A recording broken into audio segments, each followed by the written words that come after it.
Ya, kita ketemu lagi pagi ini.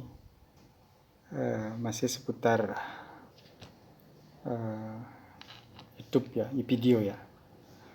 Jadi ini pengalaman yang saya alami gitu. Kalau yang belum saya alami saya nggak bisa bagi. Jadi pengalaman saya masalah copyright ya. Copyright terutama copyright untuk background. Sebenarnya sebelumnya saya udah pernah sampaikan. Tapi ini lanjutannya.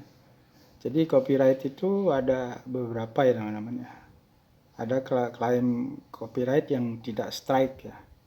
Artinya hanya bahwa background itu milik orang gitu. Jadi klaim copyright itu tidak strike, jadi hidup kita masih aman.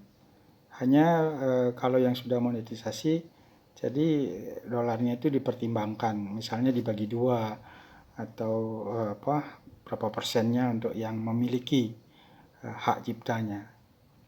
Nah yang kedua itu ada namanya copyright strike ya. Nah ini yang agak berbahaya, emang strike dia.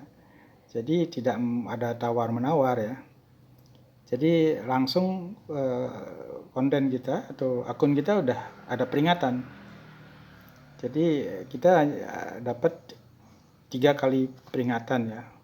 Kalau yang kena strike pertama itu kalau nggak salah dulu punya saya itu sampai 1 bulan ya. Jadi 1 bulan itu 2 minggu itu tidak bisa ngapa-ngapain untuk strike pertama. Jadi jangan, kalau sudah selesai strike pertama dia akan YouTube akun kita kembali normal. Ada strike lagi, itu akan mulai dari awal lagi, sepertinya aman sampai jangka waktunya hilang gitu. Yang penting pada strike itu kita nggak bisa ngapa-ngapain memang ya selama strike. Tapi yang paling parah itu adalah hari ini kita dapat strike, kita nggak tahu tuh video yang mana yang akan berikutnya kena strike gitu ya.